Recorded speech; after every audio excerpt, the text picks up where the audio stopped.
유쾌한 남자들의 시시콜콜 토크쇼 김프로쇼 지금 시작하겠습니다. 저는 김프로입니다.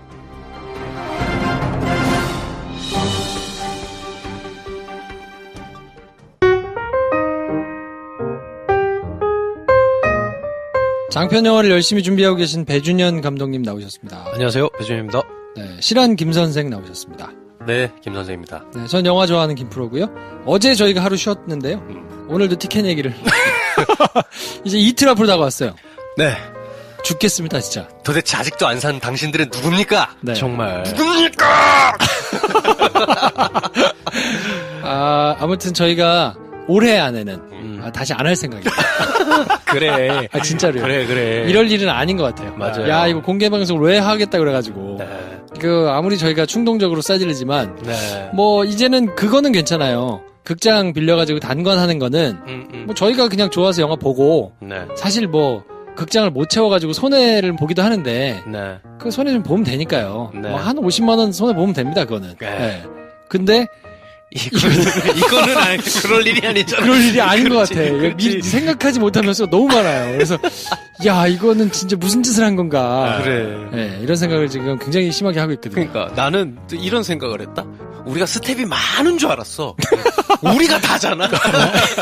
이거 우리가 다 하고 있잖아. 네. 그런 생각이 들면서. 자, 들으셨죠? 네. 김프로와 배 감독의 저 좌절스러운 마음. 네. 저 실망스러운 마음. 티켓만 나가면 바로 바뀝니다. 다음 주에 공개방송 또 할까? 네. 네. 바뀔 수 그리고 있습니다. 플러스 친구로 그런 메시지 주시는 분이 계세요. 요즘엔 왜 지혜영 안 하세요? 아, 네. 지금 지혜영을 하게 생겼네요. 지금. 지혜영을 어떻게 해, 지금. 지금 바빠 죽겠어. 네, 그렇습니다. 여러분들 저희가 청취자분으로 굉장히 아끼고 사랑하지만 네. 너무 원하는 것만 말씀하지 마세요. 우리가 원하는 것도 있잖아. 자, 아무튼, 뭐, 저희가 싸질렀으니까. 그래요. 뭐, 이게 감당이 안 되면, 뭐, 그렇게 하고 이제 문을 닫는 수밖에 없는데, 아무튼 이럴 일은 아닌 것 같습니다. 네. 도와주세요. 네. 이렇게 인생 수업을 또 하나 레슨을 받고 지나가는군요. 자, 그래서 이번 주 방송은 계속 이럴 거니까, 네. 이게 불편하시면, 다음 주 월요일부터 방송을 들으시면 된다. 그렇습니다. 어렵지 않아요. 네이버에서 김프로쇼 스토어팜 공개방송 네이버 들어가셔가지고 김프로쇼 스토어팜 검색하시면 딱 나옵니다. 그렇죠. 그렇습니다. 가급적이면 둘째 날 것도 있는데, 첫째 날 것부터. 첫째 날 거. 일단- 두 개 다. 그렇지. 첫째 날 거를 사서 버리시고, 그래. 둘째 날 거 오늘 방법이 있다. 그렇지. 네. 그렇지. 그런 메시지 많이 주시거든요. 평일이라 시간이 안 돼가지고, 네. 첫째 날은 못 갑니다. 티켓을 사고 안 오시면 돼요. 그렇지. 꼭 오란 말씀은 아니에요. 그렇지. 네. 아이고, 아무튼. 자, 면구스럽습니다만. 네. 이렇게 해보고요. 오늘 그래서 오빠 생각도 굉장히 슬퍼요. 네, 저희의 마음을 아주 물씬 대변한 것 같습니다. 아, 사연을 한번 소개해 주시죠. 짧고 간결합니다. 30대 여자입니다. 차였습니다. 자려고 술 먹고, 술 먹다 자고, 일어나서 겨우 출근하고, 퇴근하고 집에 오면 또 술 먹고. 이게 맞는 건지 모르겠어요. 그냥 못 잊겠다기보다 잘 모르겠네요. 어떻게 해야 하나요? 네. 아. 야 여태까지 오빠 생각 오늘의 빠따를 한 것 중에 네. 가장 간결한 것 같습니다. 사연 내용이. 그렇죠. 근데 가장 임팩트가 있네요. 임팩트 최고네요. 네. 이거 어떻게 해야 되죠? 제가 자세를 고쳐앉게 되네요. 진짜 똑바로 앉았네? 이분의 이 강렬한 사연 앞에 야. 무릎을 꿇습니다, 지금. 그러니까. 와. 이분은 안 사셔도 됩니다. 그래. 저희가 아유. 이분한테는 까방권이라 합니까? 그렇지. 뭐 드릴게요, 하여튼. 네. 네. 아, 이게 얼마 안 되신 사연인 것 같아요. 그죠? 그죠. 어떻게 해야 됩니까, 이거? 김 선생 전공이잖아요. 나는 주로 자는 쪽입니까? 알잖아. 아, 그래. 가해자 쪽이라. 아, 그래. 일단은 확실한 건 술 친구 드리면 안 될 것 같은데. 드려야지. 아, 야, 드리고? 어차피 드려야지. 많이 많이 드시니까. 드시니까. 네. 아, 그러니까 일단 술을, 근데 술이 답은 아닌 것 같은데. 그러니까 술을 좀 일단은 안 드셔도 되는 쪽이 되셔야 될 것 같은데. 아, 참 이렇게 말씀드리면 책임감이 없다 말씀하실지 모르겠지만 시간이 약이에요. 그래서 어느 정도 시간이 필요합니다. 그런 하나만 한 소리는 그만. 네. 모르겠어요, 이분이? 아, 진짜야. 근데 진짜로 이거밖에 30대인데 모르겠어, 이분이? 진짜로 말씀드릴 게 이거밖에 없어. 네. 뭐 단기적인 해법 같은 게 없어요. 아, 그래도 만나면 만남으로 치유해야 되지 않습니까? 근데 그 잘 안 만나죠, 이런 상태는. 준비가 안 됐지. 아, 그래도 만나야지. 길을 쓰고. 억지로라도 해야 길을 쓰고. 되는데. 아, 저는 차라리. 그렇지. 어차피 시간이 지나면 해결이 되잖아요. 그러니까 그거는 정말 정답인데, 네. 그건 다 알잖아. 그래. 근데 아는데 그 시간을 버티기가 힘든 거 아니에요? 그치, 그럼 차라리 저는 이 시간에 그냥 막 만나라. 근데 집 밖에 나가는 게 힘든 상태일 수도 있어요. 그래, 막 만나자 하면 친구들이랑 얘기도 되고, 야, 딴 사람 만나봐. 아, 근데 마음이 안 내켜요 정도의 사연일 것 같고. 근데 이건 그 전 단계인 것 같아. 친구들 연락도 잘 받기 힘드시 정도의 어떤 그렇죠. 우울감 아닐까. 그냥 뭐 아무것도 하기가 싫은 거야. 네. 네. 그러면 안 되는데. 그쵸. 확실한 거 이러면 살은 빠져요.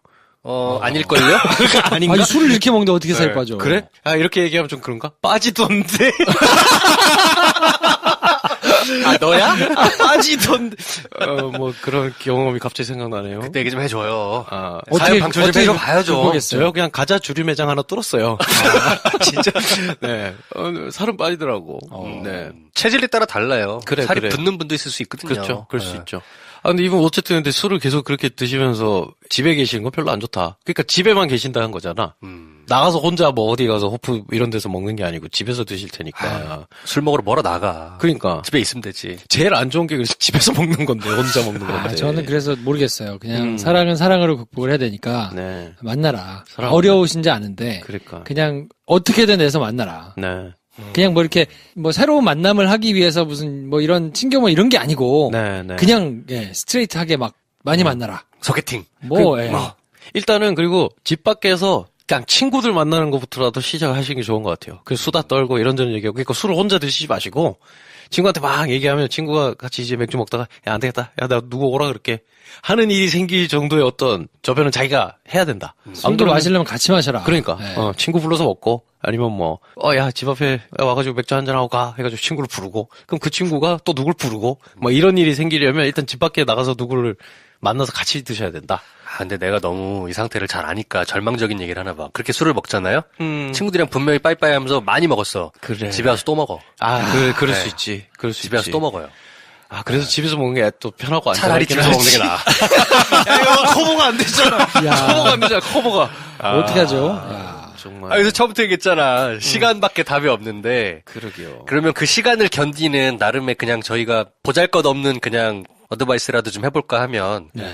집에서 매일 나갈 수밖에 없는 그냥 핑계거리를 하나 만들어 보세요. 뭐 예를 들어서 헬스장을 등록한다거나 그건 돈 아까워서라도 가야지 이런 마음이 들 수 있는 거라면 가야 되잖아. 네. 갔다 오는 시간만큼은 술을 안 먹게 되잖아요. 네. 그리고 매일매일 뭔가 한다는 그 루틴이 생기니까 그거는 나름대로 도움됩니다. 최소한 차라리 산책이라도. 산책을 하면서 김프로쇼를 내가 듣겠다. 하루에 한 번 정도는. 그 정도라도 뭔가 하시는 게 좋을 것 같다. 억지로라도 하나 만들어서. 그러니까 신경 쓸 대상이 필요해요. 나 자신한테만 신경 쓰고 있잖아요, 지금. 이럴 때 반려동물을 많이 시작합니다. 여성분들이. 네. 많이 시작해요. 지금 반려동물 많이 이제 보내드린 것 같아요. 그러게. 제가 많이 분양했습니다, 참, 네. 간접적으로. 그러게. 근데 또 이럴 수도 있어요. 그러다 그 반려동물 무슨 죄야. 이런 생각이 들 수도 있거든요. 아니, 반려동물한테는 제3자잖아요. 이제 남친도 아니고, 나 자신도 아닌 제3자고, 네. 이 아이에게 신경을 쓰다 보면은, 이 새로운 관계가 생기지 않습니까? 이게 마치 김프로가 얘기한 새로운 사람을 만나는 거랑 비슷한 거예요. 네. 그냥 논두렁을 띄고 그냥 새로운 사람을 만나는 게 좋은데. 그치. 사람을 만나야 되는데. 이 각자 스타일 따라 선택하시는데 네. 논두렁 뛰고 새로운 사람 만나는 게 맞으시면 그렇게 하시고 그게 아니다. 아, 나 싫다. 그러면 예쁜 강아지나 고양이를 한 마리 새로 이제 인생에 들여오셔라. 이런 거. 시간이 약이다 뭐 이런 얘기 같은 얘기인 것 같긴 한데 하나 정도만 더 말씀드리면 혼자 사귀는 건 불가능하다. 그러니까 자기가 좀 모양 빠지고 어쩔 수 없어요. 되게 내가 너무 추하게 라는 생각을 하는 시간을 좀 보내실 수밖에 없는데 이거를 많은 사람에게 얘기하는 것만으로도 좀 풀리는 게 있잖아요. 근데 그러기 싫어서 집에 혼자 있거든. 그러니까 혼자 사귀려고 그러고. 그래서 막 이소라 노래 같은 거 들으면서 방에 있으면 아무것도 안 돼. 그러니까 차라리 그냥 친구들이나 마음 터놓을 수 있는 사람들한테 그냥 계속 얘기를 하고 이야기로 정리를 하고 내 감정을 좀 다시 말로 해보면서 그러면서 그냥 오히려 좀 그 상태를 오픈하는 게 나을 것 같다. 네. 네, 제가 자꾸 절망적인 얘기를 계속 들었죠. 그런데 그래요. 친구한테 오픈하는 것도 한두 번이지. 그렇지. 그리고 오픈을 해가지고 들어줘도 아무 도움이 안 되거든. 안 되지, 안 안 돼. 되지. 공감을 해주면 더 열받아. 그렇지. 그러고 열받아가지고 친구랑 헤어지고 집에 오잖아? 술 먹어. 그 차라리 그냥 술 먹고 혼자 먹고 자는 게. 그냥 술친구물 2박스 드릴까요? 진짜 이게 참 그러네. 아니 이분은 주소도 안 주시고 연락처도 안 주셨어요. 술친금 따위가 무슨 소용이냐. 주소 이름을 남길 사람이 아니야, 지금. 그게 진짜 어떡하냐.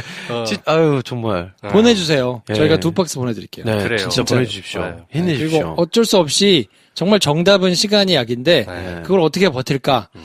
또 그거를 버티는 게 또 인생에 엑기스가 쌓이는 시간 아니겠습니까? 그렇죠. 네. 이렇게밖에 말씀을 못 드리는 게 좀 그러네요. 그러니까요. 하루에 한 편씩 영화를 본다라는 생각으로 그냥 영화를 쪼개고 나가시든가 아니면은 그냥 시간을 보낼 방법이 필요해요, 이런 거는. 맞아요. 나 혼자 있으면 계속 그때 생각나고 그 남자 생각나고 나 자신의 불행한 모습이 보이면서 힘들잖아요. 네. 그러니까 시간을 보낼 방법이 필요하단 말이죠. 차라리 그러면 드라마를 몇 개를 그냥 정주행을 하세요. 그렇게 시간을 흘려보내야 돼요. 네. 제가 볼 때는 그런 식으로밖에는 맞아요. 답이 예전에 없습니다. 네. 트레이너신 남자분이 음. 이제 비슷하게 차이시고 난 다음에 너무 힘들다 그래서 저희가 음. 그 지혜영 네, 맞아요. 빠따를 보내드렸잖아요. 맞아요. 요즘은 조금 뜸해지셨는데 계속 보내주세요. 맞아요. 영화 계속 보고 보내주고 평을- 계세요. 네, 대단하신 분인 것 같아요. 효과가 있었다는 얘기지. 그렇죠. 그러니까 본인도 이번 기회에 뭐 그런 거를 해보시는 것도 괜찮고요. 네. 어쨌든 좀 정신이 된다. 그리고 술을 계속 드실 것 같으니까 도움이 좀 될 것 같으면 주소나 연락처를 jk@김프로쇼.com 보내주시면 술친금. 술 좀 보내드릴게요. 네. 제가 이번 2배로 보내드릴게요. 2배. 네. 기왕에 술 드실 거면 네네. 괜찮으니까 전후로 먹고 아침에 드시죠. 출근이라도 겨우 일어나서 하면 안 되잖아요. 그러니까 가뿐하게 일어나서. 아우, 이따 퇴근하고 또 마셔야지. 이렇게 차라리 기분이라도. 내 네. 몸이 왜 이렇게 가쁘네? 그래서 진짜 가쁘네요. 네. 아무튼 힘내십시오. 네, 저희는 광고 듣고요. 2부에서 프린스 심 모시고 찾아뵙겠습니다.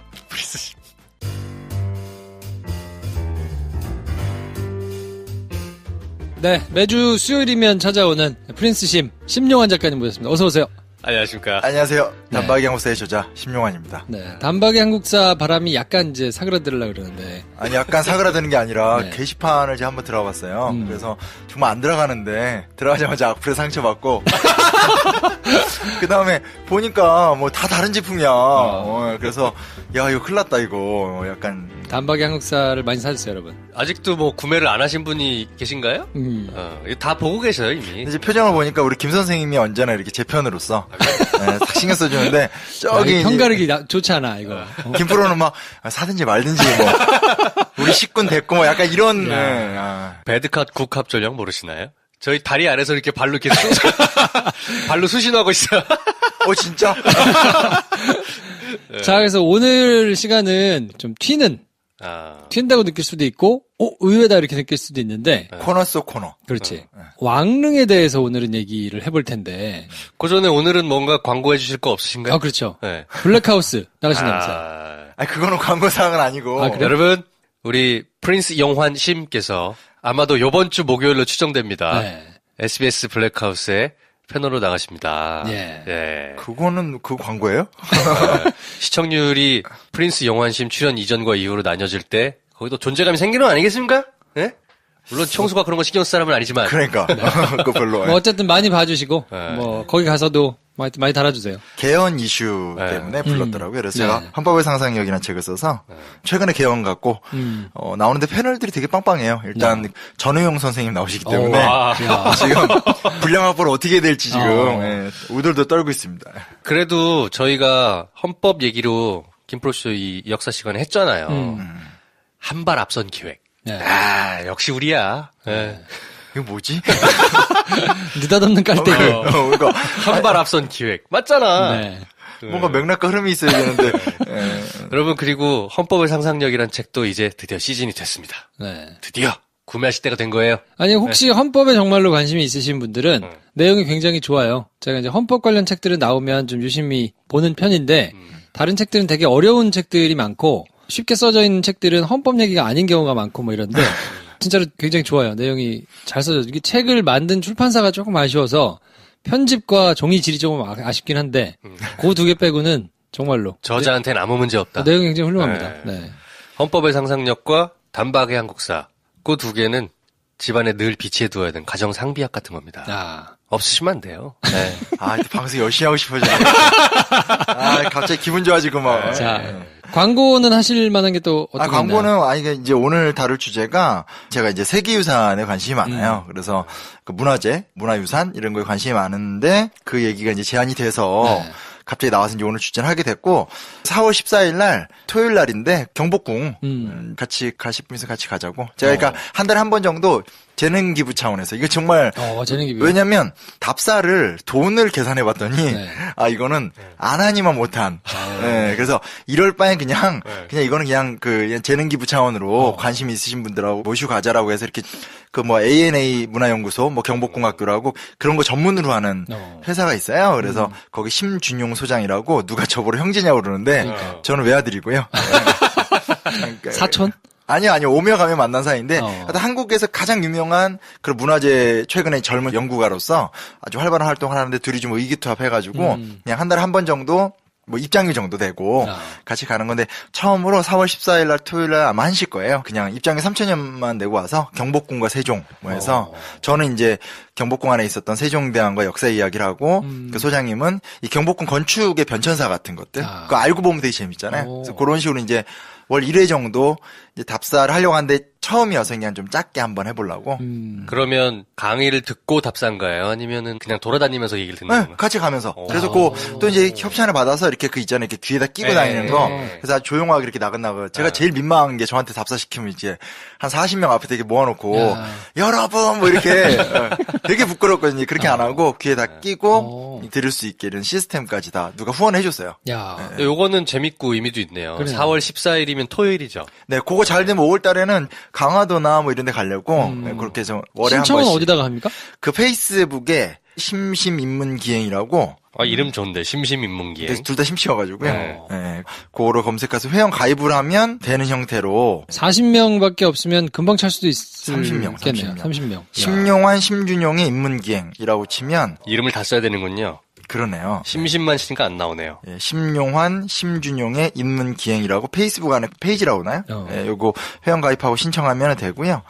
꾸준히 하고 싶어서 왜냐면 팟캐스트 듣는 거나 책으로 읽는 거나 좀 다르게 현장 가서 보면 그러겠네요. 느끼는 바도 다르고 좀 그래서 그 시간을 하나 마련해 봤어요. 사실은 생각해보니까 경복궁에를 각 잡고 들어가 본 게 각 잡고 초등학교 때 가서 한번 돌아본 것 같고 대학교 때 외국인 친구 누가 있어가지고 뭐 내용을 모르니까 그냥 데리고 돌아다니느라고 한번 들어가 본 적 있고 그리고는 경복궁 안에 들어가서 뭐 이렇게 본 적은 사실 저는 없는 것 같아요. 그쵸. 이게 우리나라가 문화재에 대한 트라우마가 강해요. 왜냐면 오늘 주제가 왕릉이잖아요. 네. 나 솔직히 세계유산 중에 제일 관심 없는 게 왕릉이거든요. 이게 왜 그랬냐면 어렸을 때 그 태릉이나 동구릉 같은 거 학교에서 소풍을 많이 가면 가잖아. 그냥 아무 이유 없이 거기 이렇게 쭉 돌아보고 나오니까 그치. 그때 그게 너무 싫었던 거예요. 그러니까 웬 둥그런 무덤 앞에 사진 찍고 그치. 예, 그랬는데 조금 더 자세하게 살펴보면 이제 문화를 누릴 수도 있고 거기서 갖고 있는 가치 같은 거에 대한 재미 같은 게 있어서 그런 거 제가 이제 서브 프로젝트를 꾸준히 하나 하려고 네. 진행 중입니다. 봄날, 토요일 날 한번 둘러보면 너무 좋겠다. 네. 누구랑 가지?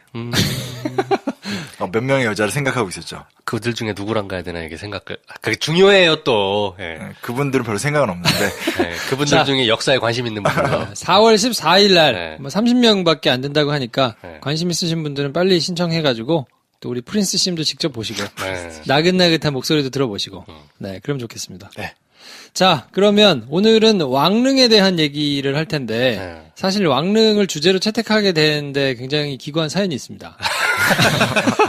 제가 굉장한 모함을 받고 있는데 예. 어느 날 이 모함을. 다음 주는 뭘 할까요? 일단 모함으로 2주 깔잖아요.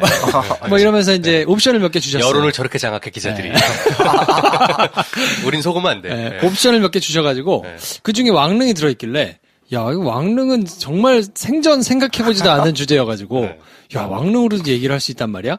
그럼 왕릉 하시죠 라고 했더니 마치 제가 시켰다고 계속 지금 주장을 하고 계신데 방금 본인이 얘기했잖아. 왕릉 하시죠라고. 원래 포인트는 세계유산. 네. 그러니까 꼭 우리나라만이 아니라 로마도, 크로아티아도 전 세계에 있는 세계유산의 어떤 그런 문화적 유산에 대한 관심사 중에 우리나라도 세계유산으로 현재 10몇 개가 등록이 돼 있고 네. 또 세계유산 잠정 목록이라고 세계유산에 신청할 수 있는 그 잠정 목록에 이렇게 줄 서 있는 것들도 있거든요. 그러니까 예를 들면 그 서원 같은 거라든지 그리고 지금 이번에 용산기지 개방되는 거 있잖아요. 네. 그걸 서울시에서 세계유산으로 등재 추진하려는 프로젝트가 있어요. 네. 그런 거에 대한 어떤 역사의 현장성에 대한 관심이었고 네. 근데 이제 세계유산을 원래 내가 하겠다고 한 것도 아니고 이런 것도 있어요 하니까 김 선생이 그거 재미있게 하면 좋겠네요라고 바람을 낸 상태에서 이런 게 있는데 하면 저는 그냥 카톡에다 이렇게 등록돼 있는 거 몇 개를 올렸잖아요. 그랬더니 갑자기 왕래하시죠. 아니, 그래서 난 굉장히 하고 싶은 줄 알았어요. 네, 굉장히 하고 싶으신 줄 알았는데, 와가지고, 자기 너무 힘들었다고 그러시길래, 뭐 하여튼, 준비를 하셨으니까. 이렇게, 끝까지 사과는 안 해. 이게 사과할 일이야? 너무하다 진짜. 네가 하자고 했던 거에 대해서 거부했던 거는 사과를 해야지. 이거 이게- 오늘 들어보고. 방송 안 들어보셔서 모르겠지만 지난번에 그 카톡까지 다 찾았습니다. 다 올려가지고 끝까지 자기 말한 적 자, 없다고 이렇게 해서 하죠. 오늘 방송을 들었는데, 야, 정말 못 들어주겠다. 그럼 제가 사과드리겠습니다. 그렇잖아. 방송이 좋은데 내가 사과할 일은 아니잖아. 여태까지 들어간 노력하고 결국엔 욕 들어먹는 거는 말한 사람인데.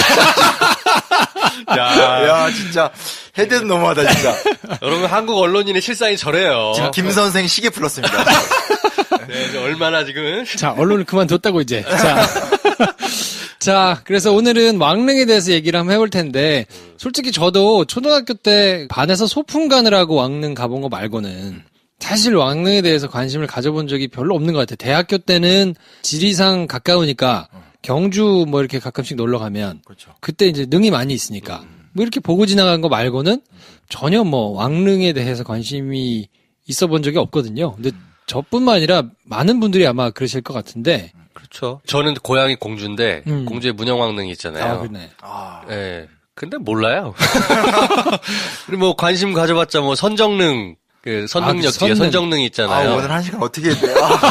거기가 데이트하기 좋거든. 아. 예, 뭐 그런 정도로만 관심 있지 뭐. 예. 그래서 아무튼 이 왕릉에 대해서 무지한 저희 두 사람을 앞에 놓고 예. 오늘도 이제 열연 강의를 해주실 것 같은데 무슨 매주 무지예요. 매주 무지. 컨셉이야? 모르는 게 편하더라고. 네, 저희의 사심을 채우고 있습니다. 네. 근데 이게 뭐야 알고 보면 재밌다는 거? 왜냐면 유럽에 가서 볼 수 있는 것들은 일단은 이렇게 로마 때 이렇게 제국이 엄청 뜰 때 만든 것들이고 돌로 만든 거기 때문에 돌로 만든 거 오래 가잖아요. 오래 가고 규모가 크고 하니까 내용은 잘 몰라도 그냥 이렇게 보면 와 이렇게 되는 건데 이것도 이제 좀 고딩 양식이 뭐고 뭐 이렇게 공부하고 보면 훨씬 많이 보이거든요. 그러니까 왕릉도 마찬가지예요. 그래서 저도 워낙 소풍 때 트라우마 때문에 세계유산 중에 제일 관심이 없었는데 오늘은 그냥 조선시대 때 왕릉에 대한 얘기를 편안하게 한번 얘기를 해보도록 할게요. 네. 조선 왕릉은 총 42기가 있습니다. 전국에요? 네. 그리고 북한에는 2개가 있어요. 근데 이건 대부분 다 서울 근처에 있어요. 조금 정확히 말하면 한양 근처에 있어요. 왜 그러냐면 왕이 자기 아버지나 어머니 돌아가신 무덤이니까 자주 이렇게 왔다 갔다 해야 되기 때문에 멀리 있질 않아요. 42기가 있고 이건 2009년에 세계유산에 등재가 됐습니다. 그리고 학교에서는 사실 뭘 배우냐면 왕릉이라고 하기 약간 애매한데 남현군 도굴 사건이라고 전혀 모르는 분위기죠. 그렇죠. 야. 이게 뭐냐면 전 제목만 들어본 기억이 나네요. 네, 제목은 들어봤어요. 제목은 이건 진짜 시험에도 막 나오고 그래요. 네. 네. 흥선대원군의 아버지의 묘를 독일에서 그치, 왔던 상인 그렇게 말씀하시니까 기억나네요. 척화 사상이 뭔가 더 강화되는 계기가 되었던. 약간 아닌가요? 묻어가려고 하고 이게 정노한 흥선대원군이 저 양놈들을 쫓아내어라라고 말씀하셨죠. 틀리진 않았는데 이거 뭔가 약간 이상한데 이거 그 남현군 묘를 도굴 하려고 했다가 이제 도굴을 못했던 사건이 하나 나오게 되는데 실제로 이제 도굴이 안 돼요. 남연군 묘하고 별도로 이제 조선의 왕릉들이 총 42기인데 겉에 이제 가보면 알지만 이렇게 크게 이렇게 동그랗게 봉분이 있잖아요. 근데 거기엔 아무것도 없고 그 밑에다가 정육면체 석실을 만들어 놓는 거예요. 그 두께가 이제 회벽이 한 1m씩 돼요. 그러니까 실제로 아예 다이너마이트나 포크레인 같은 체계적인 구착 작업을 하지 않고는 이게 실제로 도굴이 불가능한 구조이기 때문에 지난 500년간 왕릉이 도굴된 사례는 없어요. 도굴된 사례가 없어요. 무식한 서양 것들이 그 흙만 파면 나올 줄 알고 팠다가 끝난 거군요. 그죠? 네. 네. 어찌됐건 그렇게 있는 건데 이게 원래는 그냥 석실이었어요. 육각형의 석실이었는데 그러니까 정육면체였는데 이게 세조 이후부터는 회격 구조라고 그냥 이렇게 네모 판으로 막아놓는 건데 벌써부터 약간 재미가 없어지죠, 그렇죠? 아니요. 아니요. 매우 흥미 있어요, 지금. 근데 이게 뭐냐면 원래 이렇게 정육면체의 석실로 딱 만들어 놓는 건 황실의 무덤. 그러니까 황제의 무덤인 거고 회격 구조라고 조금 다른 구조인데 그 회격 구조로 만드는 건 제후국의 구조예요. 그러니까 이제 그 구조가 세조 때부터 바뀌었다는 건 우리가 그만큼 중국 문화를 아주 깊이 있게 받아들이면서 스스로가 이제 자생적 사대주의가 강화되는 어떤 흐름으로도 이렇게 볼 수는 있어요. 회격 구조는 그냥 네모반 듯한 직사각형? 에다가 이제 회를 이렇게 부어 굽는 구조인데 깊이 들어가면 골치 아프고요. 이거 이렇게 아니 왜냐면 언어로 설명할 수 있는 음성 하긴. 매체의 한계가 있어서 그냥 흐름 자체가 우리가 중국에 대한 이해관계가 높아지고 유교 문화에 대한 이해관계가 높아지면서 스스로 격을 낮추는. 왜냐면 고려 시대까지만 하더라도 우리는 어디됐건 황제국의 관제를 다 썼는데 조선 시대는 제후국을 표방하니까 무덤까지도 그렇게 바꿔가는 모습들로 바뀐다고 하더라고요. 어쨌든 석실하고 회격 구조만 이해하시면 되겠군요. 네네. 네. 근데 어찌됐건 도굴된 게 없고 현재 세계유산으로 등재가 돼 있다 네. 정도만 보시면 되고요. 하나 재밌는 게 뭐냐면 이게 저는 이제 그냥 무덤 하나 만드는 걸로 생각을 했어요. 그리고 이제 이거 뭘 얘기하고 혼자 자료를 찾아보다 큰 충격을 빠졌는데 일단은 사람이 죽죠. 그게 시작이에요. 그러니까 왕이든지 왕비가 이제 그다음에 승하하게 되는데 왕과 왕비가 승하해서 왕릉이 만들어지는 데까지 얼마 걸린 줄 아세요? 돌아가셨을 때부터 왕릉이 완성될 때까지. 찍어봅시다. 자, 찍어보자. 2년. 완벽하게 찍는 구조다. 이게 2년. 뭐가 근거를 3년. 아니 3년상을 해야 되는데 그러면 만드는데 3년 걸리고 3년상을 또 하면 왕은 국가 운영 못하죠. 아니, 완성되고 났을 때가 이제 3년이 완성이다, 뭐 이렇게 되는 게 아니까. 빨리 만들어지나요? 너무 길게 잡아서 제가 되게 좀 당황했고요. 아니 이렇게 던지는데 그럼 길게 할 거라고 생각하지. 좋아, 다시 찍어. 6개월. 6개월. 맞았어요. 맞았어요. 무슨 눈치밥들이 있어가지고. 실제로 한 5에서 7개월 정도. 그러니까 왕이 죽으면 죽은 것부터 장례식하고, 그 다음 왕 이렇게 다시 왕이 되는 거 선포식하고, 무덤 만들고 옮기고 하는 전체 작업이 5에서 7개월 정도 걸리고, 70단계. 70단계.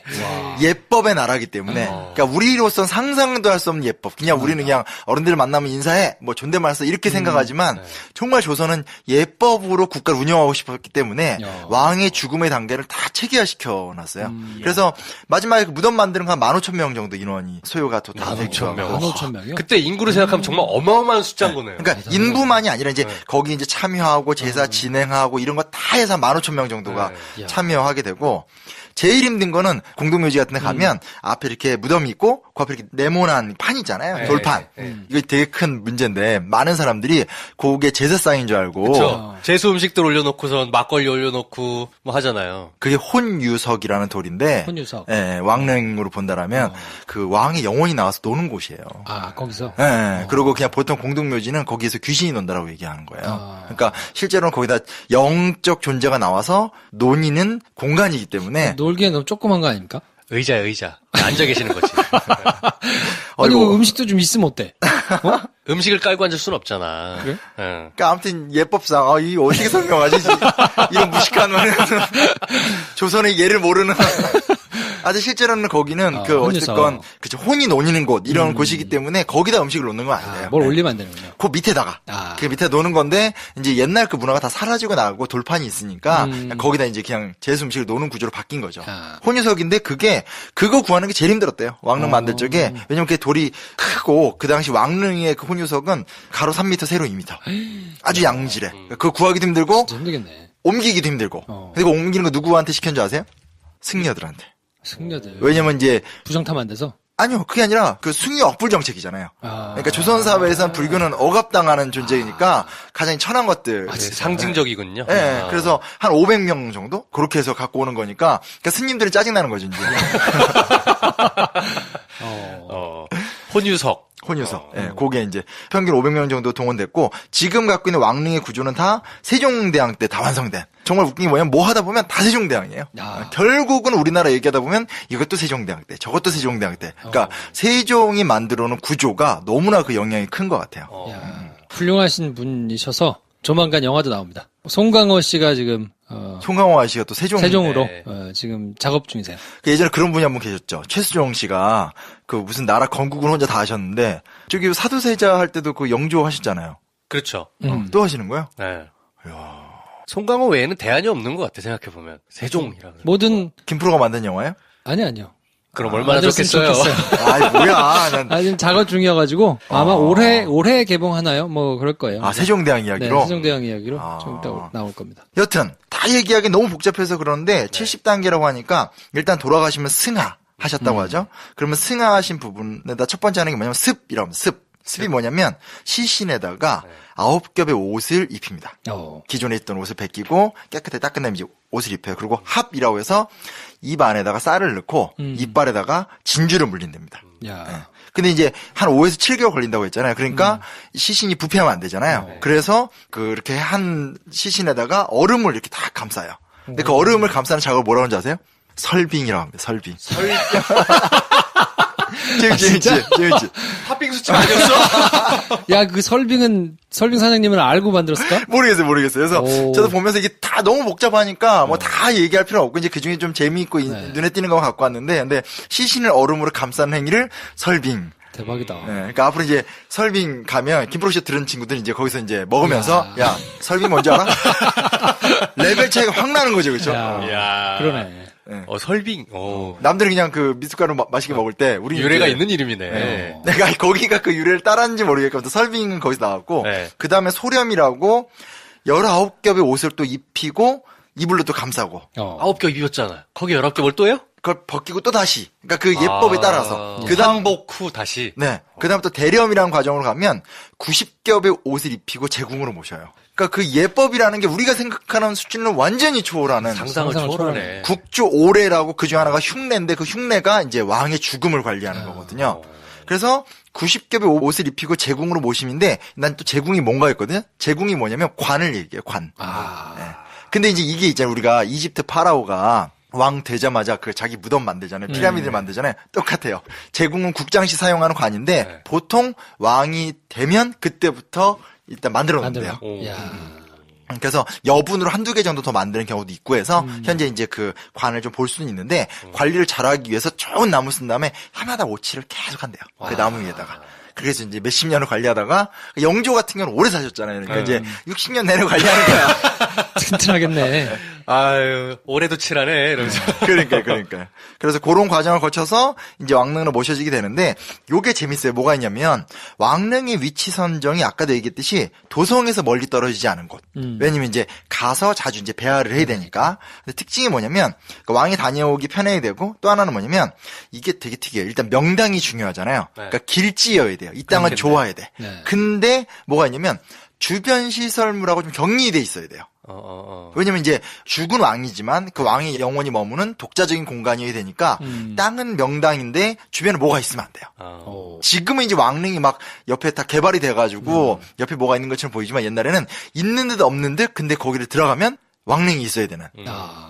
진짜 명당이네, 그러면. 진짜 명당이 되죠. 그래서 눈에 잘 띄면 안 되는데 바람은 또 잘 들어야 돼요. 야. 그러니까 왕릉에 가서 우리처럼 초등학교 때 가서 그냥 줄 서서 두루룩 들어가는 건 아무 의미가 없죠. 왜냐면 그건 우리가 일단 떼거리로 들어가기 때문에 느낄 수가 없고 두 번째 우리가 어리니까 뭔 의미인지도 몰라요. 그렇지. 근데 그게 아니라 좀 동굴릉 같은 데 가서 좀 주변 지세를 자세히 보면 이제 그 왕릉의 위치가 어떤 걸 사실은 새롭게 느낄 수 있죠. 바람이 잘 들고 볕은 잘 드는데 눈에 띄지 않으면서 길지니 그건 천상 좋은 땅인 거죠. 네. 그런데 집 짓고 싶다. 그러니까 예를 들면 이제 그런 식이 되는 거죠.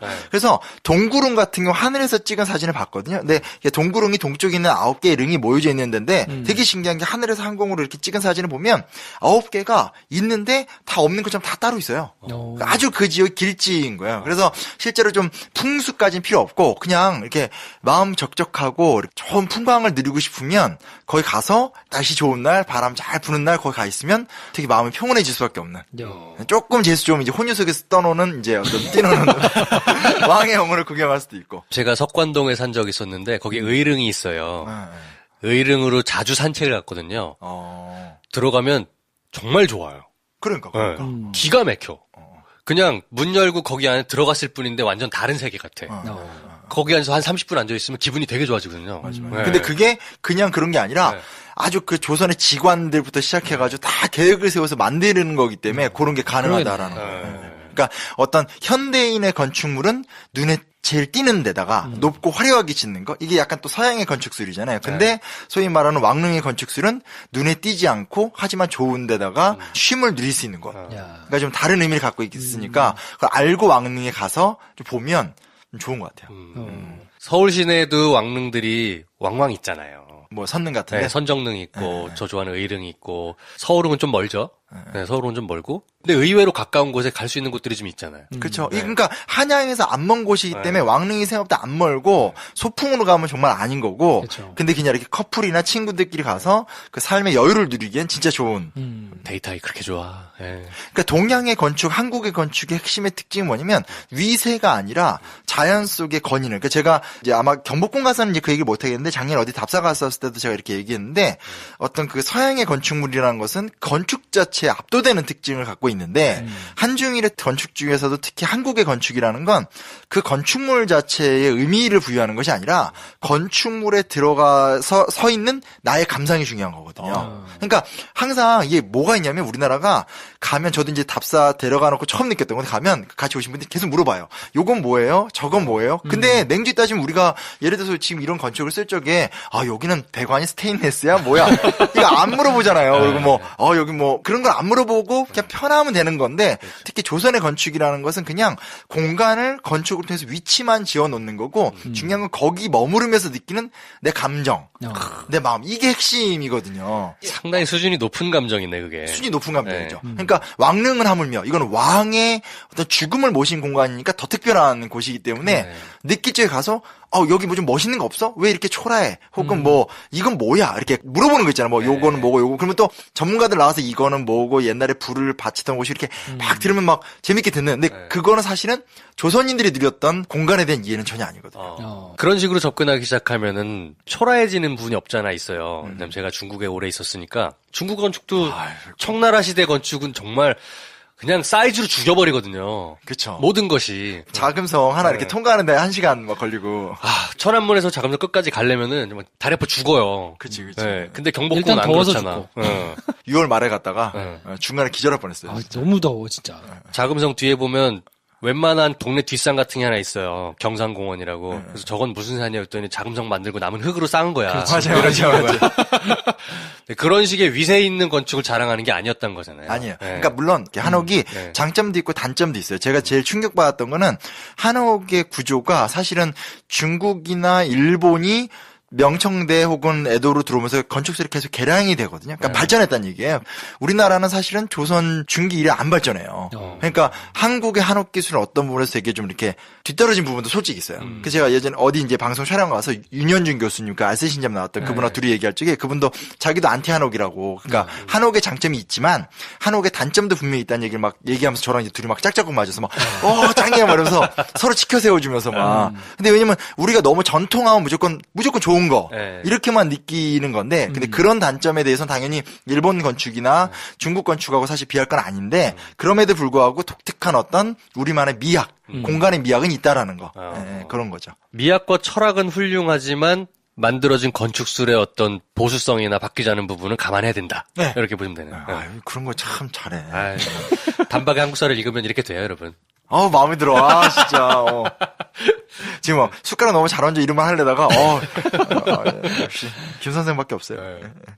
구조 원래 되게 복잡한데 다 얘기할 필요 없고 일단 혼유석은 아까 얘기했잖아요. 그렇죠? 그러니까 거기 제발 그 위에다 음식 놓지 말고 또 이제 거기 가서 올라가서 노는 애들이 있거든요. 그러지 말라고. 이렇게 의미가 있는 데니까 어찌됐건 하는 거고 금천교라고 원래 이렇게 왕릉 앞에 들어가면 다리가 작게 하나 있어요. 혹은 다리 표시 정도로 만들어 놓는데 이게 뭐냐면 능력과 속세를 구분하는 상징적 다리예요. 그러니까 그 앞까지는 동네고 그 다리를 넘어 들어가면 여기는 신성한 공간 혹은 영적 공간이 되는 거죠. 그런 의미를 갖고 있고요. 홍살문이라고 이렇게 들어갈 때 이렇게 빨갛게 이렇게 빨간 문. 홍살문 그것도 이제 신성한 지역임을 표시하는 특징들을 갖고 있다라는 것들. 그러니까 이런 것도 그냥 보면서 관점이 되게 중요한 게 그냥 이렇게 나무야 다 똑같아 이러면 정말 재미없어요. 근데 이 사람들이 여길 기준으로 해서 여기서부터 신성한 공간으로 여겼구나. 근데 들어가니까 여긴 영원히 논이는 곳이고 바람과 햇빛이 따뜻한데 여기 길진에 이렇게 느끼면 이제 이 사실 조선시대만이 아니라 인류가 갖고 있었던 신성한 공간에 대한 뭐 기대라든지 뭐 이런 것들까지 좀 생각해 볼 수 있는 거니까 좀 풍요로운 거죠. 그러겠네. 그러니까 제일 나쁜 게 이런 게 좀 바뀌어야 된다고 생각하는 게 작년에 저도 답사 갔었을 때 자꾸 물어보는 거예요. 막 요건 뭐예요, 저건 뭐예요. 저거 내가 어떻게 다 알아. 그래서 저 몰라요. 막 그러면서 제가 얘기하는 게 뭐냐면 이거 하나하나를 다 외우는 건 아무 의미가 없다고. 이거를 좀 누리는 방법을 알았으면 좋겠다고 얘기를 하는데 이런 것도 이제 알고 가면 좀 이렇게 달라 보이게 되는 거죠. 그냥 김 선생님처럼 아우 기분이 좋아. 막 분위기가 좋아. 이거는 왠지 모르게 기분이 좋아. 이유는 몰라. 그 원래는 황제릉이나 그러면 사자상, 석사자 같은 게 있어야 되는데 우리나라가 이제 이게 사자가 아니라 석호나 석양. 그러니까 이제 양 같은 것들, 염소 같은 모양을 해놓은 건데 요게 다 송나라 때의 제도를 그대로 이제 수용을 했다고 하는 건데 쉽게 말하면 우리나라 제후국이기 때문에 사자상이 없는 거거든요. 그래서 황제만 쓸 수 있는 거군요, 사자는. 시작은 그랬는데 나중에 가면 어떻게 되냐면 아예 성종 때는 거꾸로 이제 왕만 양하고 염소 같은 거 쓸 수 있다고 박아버렸기 때문에 그러니까 실제로 그 왕릉에만 또 있는 게 돼버린 거죠. 시작은 약간 사대나 그런 영향이 있었는데 나중에 시간이 지나면서 좀 독특한 모습이 된 거죠. 그러니까 예를 들어서 동네에 갔는데 우리 집 선산에 갔는데 막 석호나 석양이 있어. 그러면 이거는 옛날로 말하면 그냥 잡혀서 죽을 수밖에 없는 아주 그 예법을 모르는 행동이 이제 되게 되는 거죠. 그거 좀 해보고 싶네. 그리고 장명등이라고 이렇게 돌로 만든 석등이 있어요. 네, 근데 그것도 이제 불을 키워야 된다고 생각하시는 분들이 많은데 실제로는 조선 전기 때는 이렇게 불을 붙였던 것 같아요. 근데 나중엔 다 그냥 장식용으로 된 거니까 괜히 거기다 촛불 갖다 놓고 키우고 이럴 필요는 전혀 없어요. 그 석등에다가 불 키우는 것들은 이제 불교나 이런 데서 좀 하는 경우가 있는데 왕릉 같은 데는 사실 하는 게 아니라고 하더라고요. 일종의 데코레이션이겠네요. 망자를 위한. 그쵸. 어차피 망자의 세계니까, 망자들을 위해서. 그 진시황릉이 가보면 그 안에 있는 게 다 돌이잖아요. 그 병마용. 다 돌로 만들었잖아요. 왜냐면 돌이 썩지 않거든. 그러니까 안 썩는 것이 영원하기 때문에 일부러 그거를 나무나 이런 걸 만든 게 아니라 돌로 이렇게 만들었다는 것도 있는 거죠. 그런 좀 특징도 갖고 있고요. 제작의 특징들은 다 고려태조 왕건의 릉이 모델이래요. 네, 그러니까 아직 고려사가 아직 많이 안 밝혀졌고 또 특히 지금 고려사의 주요 연구지가 다 북한이기 때문에 우리가 가보지 못한 한계를 갖고 있는데 다 태조의 릉, 그러니까 태조 왕건의 릉을 기준으로 해서 변형을 시켜서 세종 때 완성이 됐다고 하니까 고려와 조선의 연관관계도 깊은 거죠. 그러니까 남북관계가 중요한 게 남북관계가 좀 잘 풀려야지 우리가 좀 많이 가서 북한 지역에 있는 고려의 핵심 지역들을 많이 답사하면 아마 수준이 좀 많이 올라가지 않을까. 고려의 도읍이 개경이었잖아요. 네네. 그러니까 지금 개성지방. 네네. 그러니까 거기가 한양이랑 마찬가지로 많이 몰렸을 텐데 우리가 못 가서 보는 게 개성공단이 있었으면 갈 수 있었을라나? 그러니까 옛날에 아쉽네요. 그 노무현 정부 때 북한하고 남한하고 같이 협동으로 해서 학술조사했던 적도 있었는데 대박이었던 게 가서 그냥 땅을 판 것도 아니고 바닥에 떨어져 있는 파편을 주워다 맞추니까 고려 때 도자기가 막 나오고 그랬었어요. 우리도 역사학자들이고 그쪽도 역사학자들이니까 제일 처음에 이제 어색하잖아요. 막 남한 뭐 북한 이러다가 조금 시작되니까 서로 맞추니까 재밌잖아요. 그러니까 와보시라요 말하면서 막 이렇게 맞춰끼면서 우와 하면서 무슨 월드컵 하듯이 그러니까 학술 연구를 통해서 남북이 또 하나가 되는 되게 인상적이었어요. 그래서 거리가 되게 많기 때문에 사실은 남북 관계가 좋아지면 고려 공동 연구 프로젝트 혹은 고구려 공동 연구 프로젝트 하면 되게 좋을 거예요. 그러겠네요. 근데 제가 누누이 얘기하는 거지만 이건 진짜 내가 소속이 안 돼 있어서 얘기할 수 있는 건지 모르겠는데 우리나라 국가기관에서 어떤 역사를 화려하게 표현하고 싶어서 뮤지컬 같은 데는 몇십억을 투자해도 학술 연구에는 몇 억을 투자를 안 해요. 이게 되게 심각한 문제예요. 되게 심각한 문제. 그래서 뮤지컬? 그래 한 20억. 근데 관련 연구? 2억? 뭐 이렇게 되는 게 일반적이어서 근데 연구가 안 되면 더 좋은 뮤지컬 못 만들거든요. 그건 좀 문제가 확실히 있어요. 이제 정부가 바뀌었으니 좀 그런 기조가 바뀔라나? 왜냐하면 위정자들이 그걸 가지고 그 위정자뿐만 아니라 상위 국장이나 장관 이런 분들이 그거 가지고 자기가 약간 이런 표현 죄송합니다만 자기가 자기 있을 때 가오를 잡아야 되기 때문에 당장 눈에 보이는 뮤지컬 같은 데 돈을 쓰잖아요. 그렇죠. 근데 학술 연구는 몇 년 걸리니까 저거 나 퇴임한 다음에 결과 나오면 내가 뭐가 좋아? 그런 거잖아요. 그러니까 그게 문제. 근데 아무튼 이번 정부에서는 가야사라든지 몇 개 관심을 갖고 있는 5대 과제가 있어요. 그래서 얼마큼 성과가 나올지 모르겠지만 좀 지켜는 봐야 될 것 같아요. 태조의 건원능은 제일 특이한 건 억새풀. 이건 좀 아시는 분은 아실 거예요. 그 본인이 함경도 출신이었었기 때문에 이제 죽을 적에 봉분 위에다가 이렇게 무덤 위에다가 그 잔디가 아니라 나 옛날에 함경도 때 뛰놀 던 그때 억새풀을 심어다 달라 해서 억새풀이 꽂혀 있는 가장 특이한 거죠. 그러니까 그거 가서 제일 갔었는데 어떤 애가 막 아빠 저게 뭔데 이상해 하니까 넘어가 뭐 이런 식의 조금만 알아도 이제 얘기를 할 수 있는 부분이 되는 거고. 넘어가. 그래서 반대로 경복궁이나 우리나라 4대 궁에 가면 잔디가 많이 깔려 있잖아요. 그 잔디 원래 깔면 안 돼요. 왜냐면 잔디는 조선시대 때는 망자들을 위한 떼기 때문에 떼는 무덤에다 까는 거지 궁에다 까는 게 아니에요. 그게 언제 깔린 거냐면 다 일제시대 때 깐 거예요. 길을 억누른다. 근데 지금 이제 서양식의 잔디 문화가 들어와 버렸기 때문에 지금 그 궁 안에 있는 잔디를 다 뽑아버리자 이런 얘기는 아닌데 여튼 원래 연원은 그렇게 해서 갖고 오게 된 거기 때문에 원래 궁 안에 잔디가 있으면 안 돼요. 그러니까 잔디를 보고 되게 막 싱그러워 막 아침의 느낌 이거는 다 이렇게 옛날에 케빈이 13살 같은 그 왜요? 아빠가 이렇게 두두두두 잔디 깎고 그런 거에서 나온 거지 조선에서는 잔디는 망자들의 떼를 덮이는 이런 용이지 아닌 거예요. 평상시에 쓸 수 있는 식물은 아니었던 거네요. 그렇죠. 근데 오늘도 어찌됐건 우리 김프로는 또 여전히 리액션 담당으로 참 잘 받아 적고 있어요. 이런 얘기가 갑자기 생각이 나요. 그 잔디를 쓰면 안 된다고 하시는 말씀 들으니까 담쟁이 덩굴이 막 그 아이비리그 어쩌고 해가지고 건물 이렇게 붙어 있는 거를 되게 유서 깊고 의미 있다고 보는 그런 문화가 있잖아요. 근데 조선시대 때로 담쟁이는 죽음의 식물이라서 절대 건물에 그런 거 쓰는 거 아니었다고. 그렇죠. 네. 맞아. 생각나서 이거 좀 알려줬으면 좋겠는데 지금 박영선 서울시장 후보 이거 대놓고 비판해도 되나? 하세요 뭐. 또 하게 제가 또 비판 덕수궁 돌담길을 뭐 허물자고 그랬던가요? 네, 제가 또 비판의 아이콘이죠. 네. 평소에 가만히 있다가 어느 날 갑자기 욱해가지고.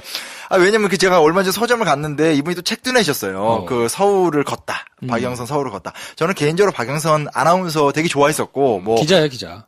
아무튼 방송인 박영선. 그래 어렸을 때 텔레비에서 뉴스 때 봤어요.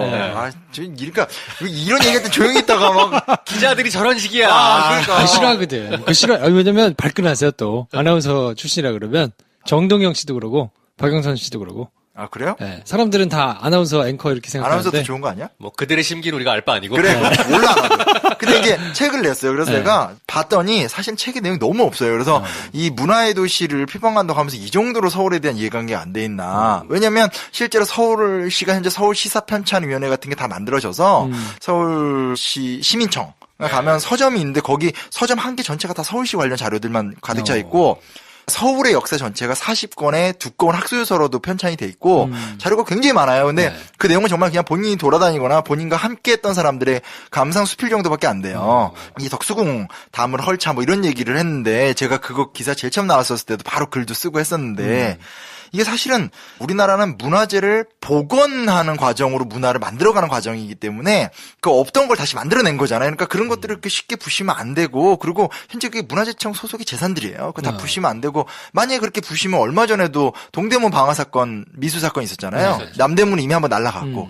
그런 상황인데 CCTV 13대가 지키고 있어도 자기 분풀이로 동대문 가서 불태우려는 게 우리나라인데 지금 담이 없는 상태에서 소위 말하는 궁을 관리한다는 건 말도 안 되는 얘기인 거고 아마 제가 보기에는 분명히 그쪽 박영선 의원 멤버 팀에 누군가가 유럽 여행을 갔다 온 거예요. 유럽에 가면 저도 이제 그때 크로아티아 갔다 왔을 때 느끼지만 로마 시대 때 건축물을 지금도 사용하는 공간이 많아요. 근데 그건 걔네들이 그런 식으로 문화를 발전시켜 온 거죠. 옛날 거에다가 또 덧칠하고 하는 건데 우리나라는 왕실이나 궁은 또 국가의 어떤 왕의 공간이고 이런 것들인데 누가 거기다가 담을 헐고 뭐 담쟁이를 키우고 이거는 너무 우리나라의 어떤 문화재 발전 역사에도 안 맞고 또 우리나라의 문화재 보존 방식이나 우리나라 역사성에도 안 맞는 얘기를 갑자기 공약으로 밀어버리면 갑자기 걱정되는 거지. 이러다 정말 시장님 된 다음에 건물 부셔버리면 어떻게 할까. 생각 없이 던진 말이었습니다, 여러분. 잘 보고 투표하시죠. 6월 14일. 느닷없는 깔때기. 이거는 갑자기 얘기 어떻게 받아야 된 거예요?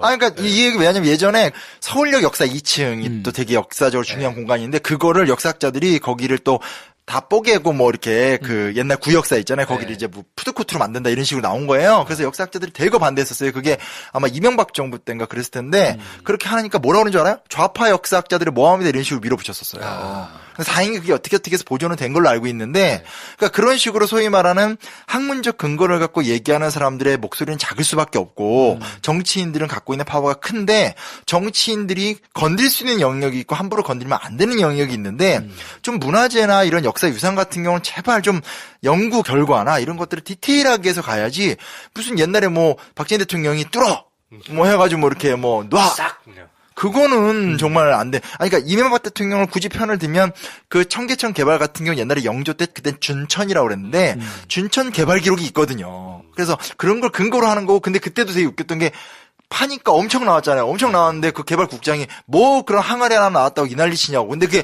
400년 된 항아리거든요. 국립중앙박물관에 없는 거. 그러니까 이런 식이 너무 많아서 그런 식의 개발 논리는 제가 뭐 특정 후보를 갑자기 공격하는 꼴이 돼서 이상하긴 하지만 공격은 해도 좋고요. 좀 이런 거는 좀 후보들께서 특히 좀 자제했으면 좋겠다라는 생각이 들어요. 특히 서울시가 이게 중층 구조잖아요. 백제 때 거랑 조선 거하고 같이 껴 있으니까 함부로 뽀개면 너무 위험해요. 그래서 네. 서울이 그렇답니다. 뽀개지 마세요. 정말. 이렇게 마무리를 해주려고 하잖아. 왜냐면 작가님 이렇게 하면 안 됩니다라고 넘어가잖아. 그러면 뭔가 완결된 것 같은 느낌이 없어. 네, 그래, 맞아. 내가 부드럽게 하고, 김 선생이 지르고, 나중에 문제 생기는 건 본인이 알아서 하는 그렇죠. 거죠. 아, 좋아요, 네. 좋아요. 좋아요. 이건 어차피 김프로 쇼니까. 날 기억 못해. 이게 무슨 관계야, 도대체? 둘이 친구라고 하지 않았어요? 자, 폭탄만 던지겠습니다. 네. 자, 그래서 왕릉. 네, 얘기가 잠깐 빗나갔는데, 재밌는 얘기가 있습니다. 그, 사도세자의 묘. 예, 쓴 영조의 묘지. 아까 이제 송강호 그 영화 나왔었는데, 야, 참, 아버지가 너무하더라. 그 사도세자 묘지를, 그러니까 묘지는 이제 그 묘의 어떤 연원이죠. 그 내용을 써놓은 건데, 영조가 쓴 글 중 일부를 제가 직접 옮겨왔어요. 읽어볼게요. 난잡하고 방종한 짓을 배웠더라. 그는 본래 풍족하고 희락한 집안 출신이나 마음을 통제치 못하더니 미치광이로 전락하였더라. 시충년의 혈통을 계승한 데서 대한 교시로 지금은 세 손이 있을 뿐이니 이는 진실로 나라를 위한 뜻이니라. 그러니까 영조가 직접 자기 아들을 죽여놓고 그 당시 예를 들면 수은묘, 그러니까 이제 릉이 못 되고 묘가 됐는데 묘에다 쓴 묘지인데 그냥 대놓고 자기 아들한테 난잡하고 방종한 짓 미치광이로 전락했다. 규정을 해버린 거예요. 야.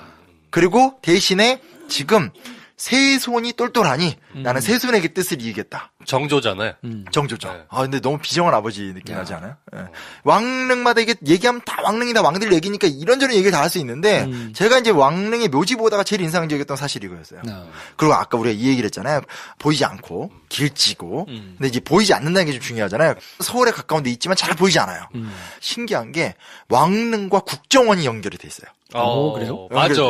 네. 의릉 옆에 국정원이잖아. 맞아요. 옛날 국정원이란 말이야. 맞아요. 이제 아무것도 몰라. 어떻게 우리 몰랐어. 풀어. 지금 그 건물이 한예종 국악원으로 쓰이고 있거든. 맞아요. 맞아요. 밤에 지나가면 엄청 으스스해.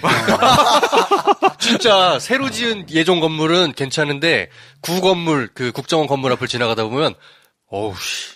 맞아요. 서늘해.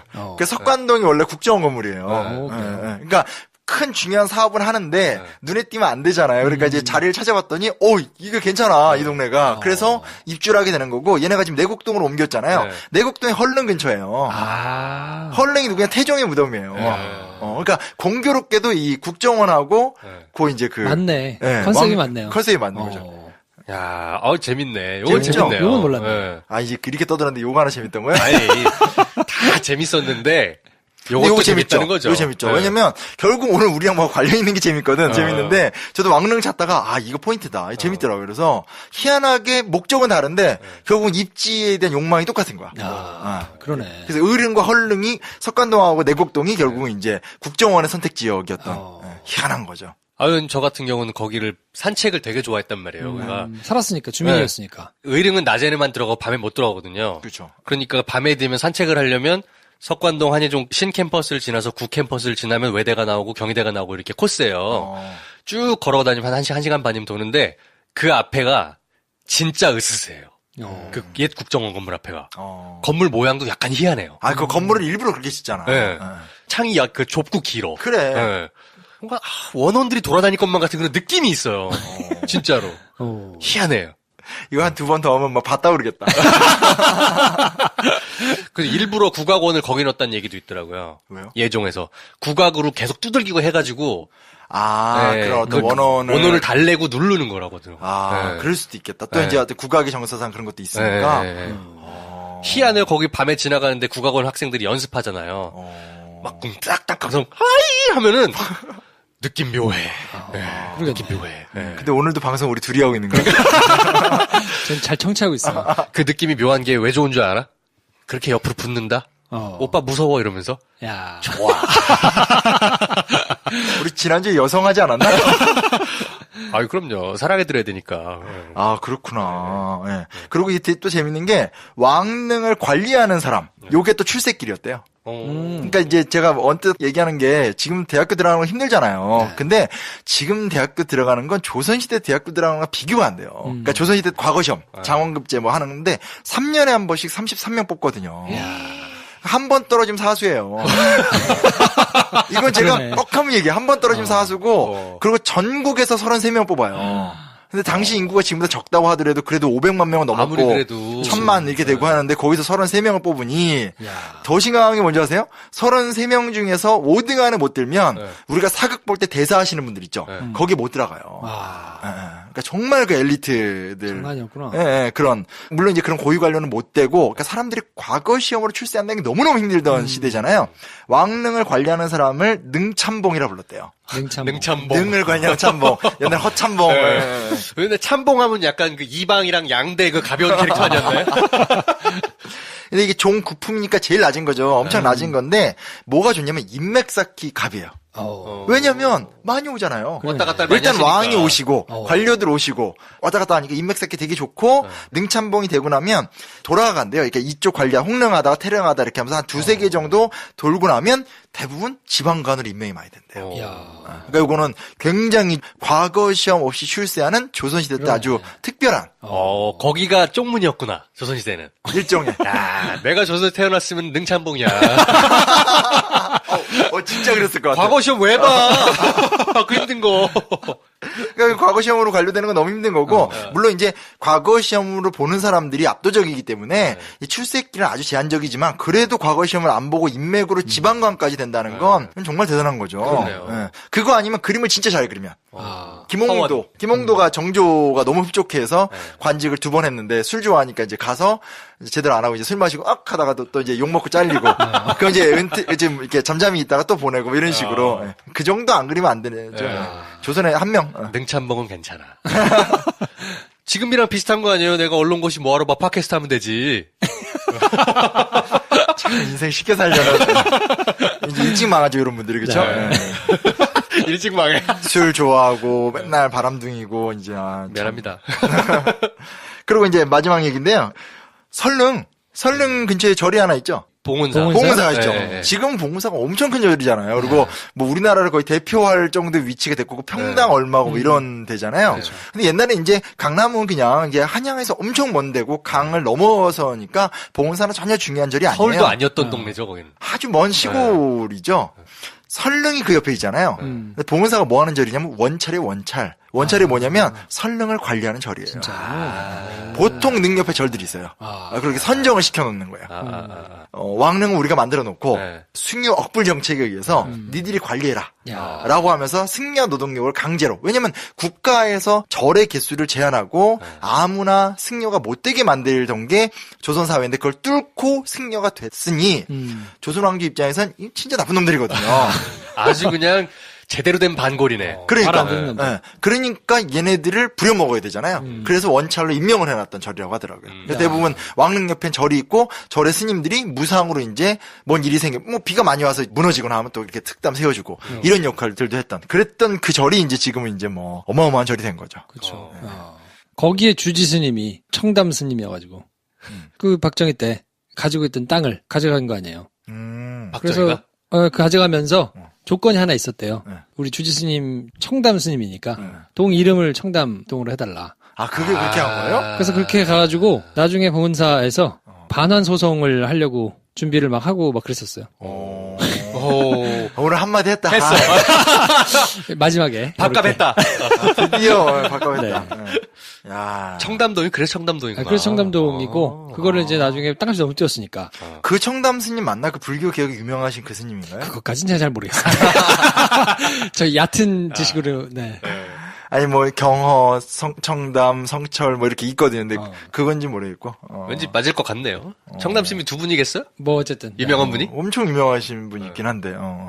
또 게시판에 우리 불자께서 그게 그분은 아니라며 그분이 아니고. 뭐라고 이제 글이 쭉 올라올 것이 예상되긴 합니다만 어쨌든 네. 여튼 뭐 사실 왕릉은 세계유산으로 등재가 되긴 했지만 가서 우리가 누리는 데 있어서 그렇게 뭐 특별하게 볼 게 많고 배울 게 많고 이런 공간은 아닌데 다만 이제 그 왕릉이 갖고 있는 지세적 가치에서의 어떤 우리가 누릴 수 있는 풍광의 값어치라든지 요걸 둘러싼 뭐 국정원이나 절 이런 어떤 에피소드 같은 걸 기억해서 가면 가족들끼리 갔었을 때 같이 이렇게 좀 즐거 애들은 그냥 편안하게 뛰어놀고 우리는 이런 걸 좀 느끼면서 아 여기는 능력이구나. 왜냐면 이게 그렇게 어느 지역을 신성하게 설정하는 건 소도라고 그 옛날 사만에서부터 나오는 전통이니까 이거 안에 그 왕이 만든 제기 있죠. 무덤 안에 있는 부정품으로 제기를 보면 술잔이 있는데요. 술잔이 발이 3개예요. 3발인데 이거는 상나라 그러니까 중국의 고대 문명에서 나오는 술잔이나 제기가 다 발이 3개예요. 그러니까 그 문화가 넘어와서 정착이 돼서 이 3발이식의 술잔이 우리나라 조선왕조 때도 쓰이는 거거든요. 그러니까 이런 것들을